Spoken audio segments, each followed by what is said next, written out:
안녕하십니까. 상권 분석 현장에서 박균우입니다. 7, 80년대 그 단독이나 다가구, 다세대 뭐 이렇게 이제 그 일반적인 아파트 지역이 아니라 그 자연 발생적으로 형성된 그 주거 지역 중심에 그 형성된 시장이 있습니다. 이 시장이 주로 이제 그 도시 지역에 주로 형성이 되는데 이 시장을 이제 그 새마을시장이라고 합니다. 그래서 지금도 도시 여러 곳에 새마을시장이라는 명칭이 붙어 있는 곳이 많습니다. 이 대부분 보면은 새마을시장 주변에는 현재도 그런 그 단독이나 다가구 형태의 어떤 그 주택들이 많습니다. 그렇지만 이제 그 인근에는 중심 지역에는 아파트들이 들어오고 하더라도 이 새마을시장은 비교적 그 안정적으로 유지가 되고 하는 경우들이 많습니다. 뭐 대표적으로 보면은 잠실 세내역에 있고 그 새마을시장도 비슷한 케이스라고 볼 수 있습니다. 오늘은 그 이 새마을시장 중에서 그 광명시에 있는 광명 새마을시장에 대해 주변 상권에 대한 부분들을 가지고 한번 이야기를 해보려고 합니다. 실제로 이 그 새마을시장 주변은 뭐 지금도 그렇지만은 벽에 이제 로컬 상권 형태에서 골목시장이 아니라 그야말로 이보다는 조금 큰 그 골목 그 전통시장을 형성하고 있는 경우들이 많습니다. 광명 그 새마을시장도 이 중 하나로 이 시장이 정확하게 형성된 시기는 뭐 자료 자체는 나와 있지는 않더라고요. 근데 그 여러 가지 종합을 해보면 80년대 한 초반 정도에 형성되지 않았나 하는 생각이 듭니다.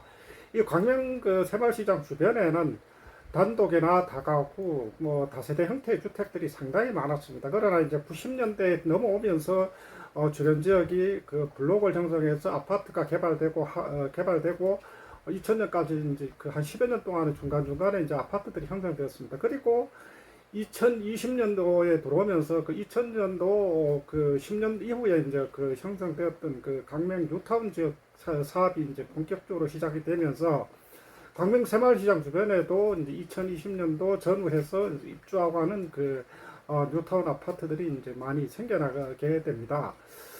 그래서 오늘은 이 광명 새마을시장에 대한 부분들을 가지고 말씀을 드릴 텐데, 그 먼저 이제 광명 새마을시장 상권을 이해를 하려면은 이 지역의 이제 그 핵심적인 상권 형성의 도로에 대한 부분들을 이해를 해야 됩니다. 이 도로, 이 상권의 이제 핵심 도로는 그 두 개의 도로인데, 메인 도로는 광명로입니다. 이제 앞서 저희가 그 광명 사거리역 상권에서도 광명로에 대한 언급을 했지만 이 상권에서도 역시 광명로에 영향을 받습니다. 그리고 또 하나는 그러면은 이제 이 메인인 광명로에 대한 부분들을 우리가 살펴보려면은 광명로는 이제 후면에 있는 광명 경윤장에서 광명 사거리역 방향으로 진행을 하고 하는 도로입니다. 실제로 보면은 여기서 이제 상권 형성이 되고 하는 부분들이 광명 새마을시장에서 약 한정타운 구간들에 있는 다가구나 단독 다세대 주택들이 많고, 그리고 후면에 이제 아파트 지역을 배후로 해서 광명 새마을시장이 현재도 이제 발전을 하고, 그리고 비교적 장사가 잘 됩니다. 그 안에 들어가 보면은 새마을시장 안에 이제 실제로 해가지고 점포수가 약 한 200개 정도가 되는데 공실이 거의 없습니다. 그만큼 공실이 없다고 하는 부분들은 장사가 안정적으로 되고 있다는 이야기로 이제 볼 수가 있습니다. 특히 이제 이런 새마을시장 같은 경우는 이제 뭐 앞서 이야기했던 잠실 세내역에 있는 새마을시장도 마찬가지지만 주로 보면은 먹거리나 이제 전통시장에서 들어가고 하는 그런 형태의 아이템들이 주로 진입을 하기 때문에 이제 그 지역의 주민들이 이제 생활 소비를 하는 데서는 적합한 그런 아이템으로 구성이 되어 있다고 볼 수가 있습니다. 그리고 이제 또 하나 이제 말씀을 드렸던 게 이제 세터로 같은 경우는 이제 실제로 그 세터로를 이용하고 하는 부분들은 이 세터로 같은 경우는 강명 7동에서부터 강명 아크포레 자이나 강명 프로지오 센트베르 아파트들을 거쳐서 오리로로 이제 합류가 되고 하는데, 실제로 근데 지금 세터로 같은 경우는 강명 11구역이 이제 이 세트로를 지나고 하는 11구역이 아직까지는 아파트가 입주가 안 됐습니다. 지금 현재 공사가 이제 곧 시작이 될 텐데 아마 2029년도에 입주가 될 예정입니다. 여기에 이제 아파트가 약 4,291세대인데 지금 강명 뉴타운에서는 가장 큰 세대수입니다. 그러나 이제 이게 아직까지는 이 아파트들이 아직 본격적인 공사가 시작이 되지 않고, 그리고 입주가 아직 한참 남았기 때문에 아크폴의 자이를 지나고 하면은 실제로 이제 도로 자체가 아직 정비가 완전히 안 끝났습니다. 그렇기 때문에 실제로 아크폴의 자이나 프루지오 센트베르 그리고 강명 7동 주민들은 이게 이제 5, 1호 방향으로는 장기적으로 진행을 할 가능성이 크지만은 현재로서는 이 저 강명 새마을시장 주변으로 어쨌든 그 합류가 될 수 있는 그런 여지들을 많이 가지고 있습니다. 그만큼 강명 새마을시장은 이 지역 상권에서 어떤 영향력이나 이런 부분들이 상당히 크다고 할 수가 있습니다. 그러면은 우리가 이제 강명 새마을시장에 영향을 미치고 하는 그 행정동이나 아파트 규모에 대한 부분들을 한번 그 살펴보면은 지금 특히 이제 지금 이 지역 자체가 이제 그 강명 뉴타운 지역으로 뉴타운에서 직접적 영향을 받고 하는 그런 지역들입니다. 그렇기 때문에 실제로 행정동 자체에서도 일부는 이제 그 뉴타운에 합류가 되고 하는 그런 구역들도 많이 이제 나타나고 있는데 실제 이런 부분들은 우리가 이제 뉴타운의 어떤 지도들 이런 부분들 참고를 하면서 살펴볼 필요가 있습니다.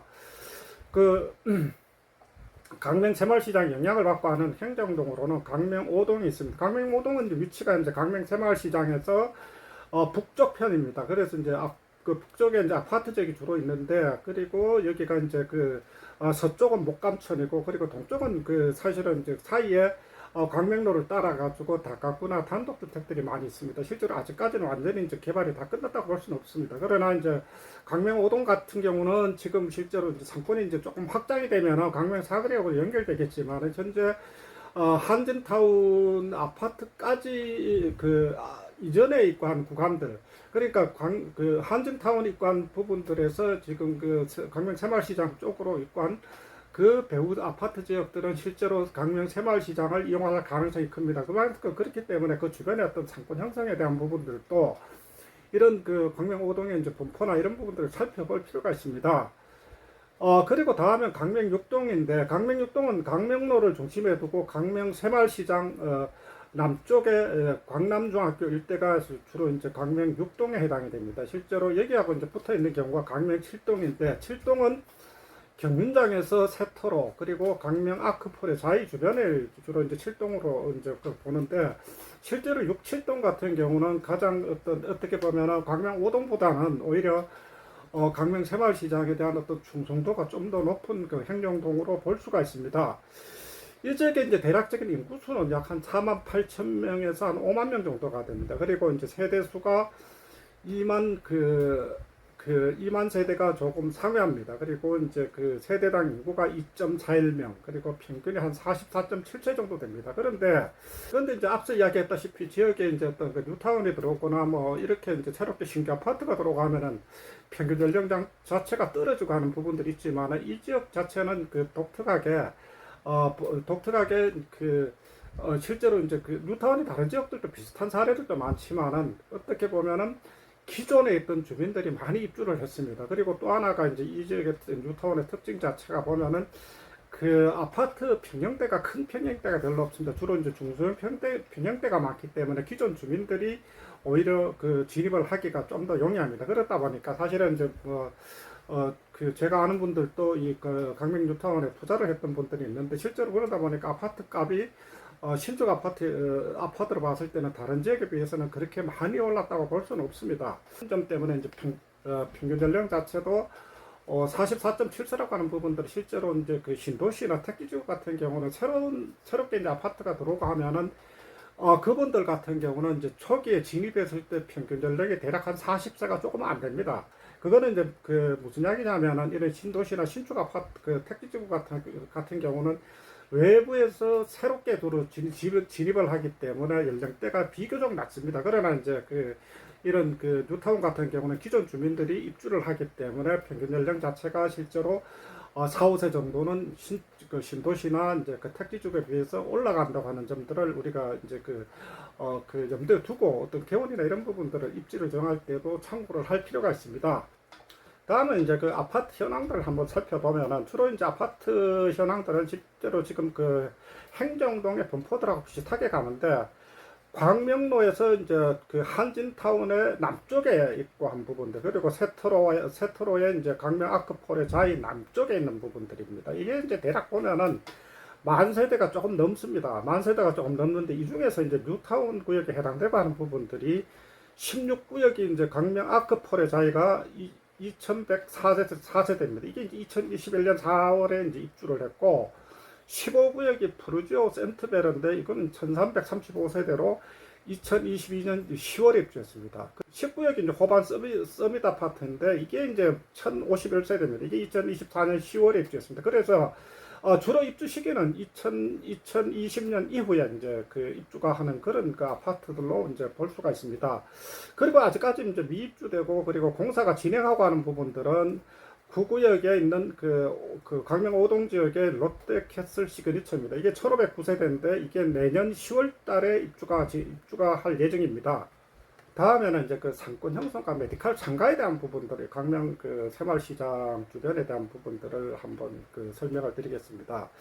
이 지역의 이제 그 개원 시기와 이제 주로 이제 그 지금 개원하고 있는 그 메디칼들의 개원 시기와 상권의 특징들을 보면은 로컬 상권의 이제 공통적인 특징인데 인구가 급격히 늘어나고 철원 아파트가 이제 입주가 시작되는 시점에 주로 개원이 집중되고 하는 그런 특징을 가집니다. 실제로 이제 이 지역에 개원했던 그 메디칼들도 보면 1차적으로 개원이 집중되었던 시기는 90년대 중반에서 2000년 중반까지 이 시기는 주로 이제 그 1차적으로 이 지역에 다가구나 단독이나 그리고 이제 조금 슬럼화된 지역들을 개발해서 아파트가 진입했던 그런 시기입니다. 이 시기에 주로 이제 보면은 그 광명 7동 후면부나 이 지역에 많이 이제 그 개원을 많이 늘어났고 그리고 광명시장 주변에도 실제로 이 시기에 이제 개원들이 많습니다. 그래서 실제로 보면은 아파트가 실제로 진입을 하고 그리고 외부에서 어떤 인구 패턴들이 달라져가는 그런 시점에 개원들이 늘어난다고 하는 부분들, 이런 부분들은 다른 지역에서 아마 공통적으로 나타나고 하는 부분들입니다.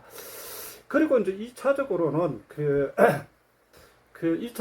이제 그 개원 시기들이 보면은 앞서 말씀드렸던 2020년도 이후에 이제 그 뉴타운 아파트들이 이제 그 새롭게 이제 그 입주가 시작이 되었는데 이 시점을 전후했던 그 이후의 시점들, 그러니까 2020년 이후에 이제 주로 개원을 했던 부분들인데 이 부분들을 보면 주로 집중이 되었던 부분들이 보면은 광명로 832번 길 초입입니다. 이거는 이제 광명 새마을시장 삼거리와 이제 바로 접해 있는데 이 부분들은 직접적으로 이 지역에서 지금 현재 가장 세대수가 많은 광명 아크폴의 자의 주민들이 새마을시장으로 진입을 할 때 실제로 이제 거쳐가고 하는 도로입니다. 그렇기 때문에 요 새마을시장을 이용하는 분들이나 그리고 이제 주변에서 아파트 주민들이나 이 부분들이 대부분 요 삼거리를 기준으로 이동을 하거나 그리고 그 메디칼들을 이용을 하기 때문에 개원이 많이 늘어났습니다. 그래서 저희도 이제 사실은 2024년도에 제가 이제 이 지역에 컨설팅을 했던 그 이비인후과가 이 시점에 들어갔습니다. 물론 이제 지금 현재 아주 잘 하고 계십니다. 그래서 아마 이제 앞서 말씀드렸다시피 아파트가 이제 새롭게 대단지가 진입을 하고 했던 시점에는 어느 지역이라도 이런 그 메디칼 개원들은 늘어난다고 하는 그런 부분들로 볼 수가 있습니다. 실제로 이제 이런 로컬 상권에서 이제 세대수가 많고 인구가 많은 지역에서 보면은 외부에서 이 상권을 이용을 하지는 않습니다. 그래서 이제 불과 주변에서 걸어서 올 수 있는 그런 도보가 이용할 수 있는 그런 지역적인 거리들, 이렇다 보니까 실제로 보면은 앞서 이야기했다시피 뉴타운이 새롭게 진입을 했던 그런 부분들이 이제 많은데, 뉴타운 중에 하나가 이제 호반 서밋 그랜드 에비뉴의 아파트 근린상가에서도 보면은 실제로 이제 내과나 정형외과가 모두 이 시점에 대부분 개원을 했습니다. 그건 결국은 이제 새로운 입주하고 하는 사람들이 이제 실제로 바뀌고 하면은 환자가 새롭게 형성이 되기 때문에 그 부분들이 어느 정도 받쳐준다면 인근에서도 유입이 될 수 있다고 하는 그런 측면으로 볼 수가 있습니다. 그래서 이제 이게 이제 보면은 1, 2차 개원이 집중되었던 시기가 좀 차이가 나지만 사실은 별반 어떻게 보면은 차이점은 많이 나타나지 않습니다. 왜냐하면은 이 사람들도 사람들이 많이 늘어나고 그리고 가족 세대들이 많이 늘어나고 했던 시점에 수로 들어오고 하는 과목들은 비슷합니다. 비슷하고 하는 부분들은 결국은 이제 내과나 정형외과 그리고 이비인후과, 치과 이런 한의원들, 이런 부분들이 주로 집중되어 있다는 거죠. 다만 이제 보면은 이 부분들은 우리가 좀 생각을 해봐야 될 부분들은 있겠지만 지금 뉴타운에 새롭게 들어왔던 부분들이 가족 세대도 많고 물론 이제 평균 연령대는 높습니다. 그러나 장기적인 비전 자체가 낮다고 생각을 해서 소아청소년과 개원했던 부분들은 나타나지 않는 것 같습니다. 이런 부분들은 우리가 그 새로운 그 신규 아파트 같은 경우도 조금 더 관심을 가지고 한번 지켜볼 필요성이 있을 것 같습니다. 그리고 이제 앞으로 이 지역에서 이제 개원이 증가할 구간들을 그 제 나름대로 보면은 실제로 지금도 뭐 어쨌든 광명 그 새마을시장 삼거리 자체에 많이 이제 개원이 집중되고 있는데 지금 그렇게 하더라도 지금 강명 그 새마을시장 삼거리에서 지금 한진타운 그 구간 자체는 앞으로 신축 상가나 그리고 리모델링 상가들이 결국은 이제 증가할 수밖에 없을 겁니다. 그러면은 실제로 이 구간에서는 어떤 그 메디컬 상가들은 조금 더 증가할 가능성이 큽니다. 그러나 지금 세터로 같은 경우는 그 광명 아크폴의 자이나 앞쪽도 이제 생각해 볼 여지는 있지만 실제로 그 앞쪽에는 그만한 큼을 받쳐줄 수 있는 상가가 없습니다. 상가가 없다 보니까 결국은 앞으로 이제 그 11구역이 완공이 된다면은 오히려 이제 이 지역의 주민들은 오히려 오리로 쪽으로 직접적으로 진행을 할 가능성이 크다고 볼 수가 있습니다. 그렇기 때문에 로컬 상권에서 이 지역에서 로컬 상권으로서 개원한다고 생각을 한다면은 광명 그 새마을시장 삼거리에서 그 한진타운 그 구간들의 어떤 그 좀 관심을 가지고 지켜볼 필요성이 있을 것 같습니다. 결국은 이런 그 로컬 상권은 사람들이 많이 몰리고 그리고 어떤 그 집객 시설이 있고 하는 부분들 그 광명 그 새마을시장 같이 어떤 그 지역 주민들이 생활 소비를 하기 위해서 집중이 될 때 이럴 때는 결국은 이제 그 앞에서도 그만큼 메디컬 상가들이 형성된다고 볼 수가 있습니다. 그렇기 때문에 그런 부분들은 우리가 관심을 가지고 지켜볼 필요성이 있습니다. 오늘은 광명시 그 앞에서 우리가 이제 광명시의 이제 그 상권에 대한 부분들을 말씀을 드렸는데 그 중에서 뭐 철산역 상권이나 그리고 광명 사거리역 상권을 말씀을 드렸는데 오늘은 이제 광명 상권 중에서 대표적인 그 로컬 상권인 광명 그 새마을시장 주변에 대한 상권에 대한 부분들을 가지고 이제 말씀을 드렸습니다. 다음 기회에는 한번 광명시 상권 중에서 좀 더 색다른 곳이 있으면 좀 더 개발을 해서 한번 더 말씀을 드리는 그런 시간을 가지도록 하겠습니다. 감사합니다.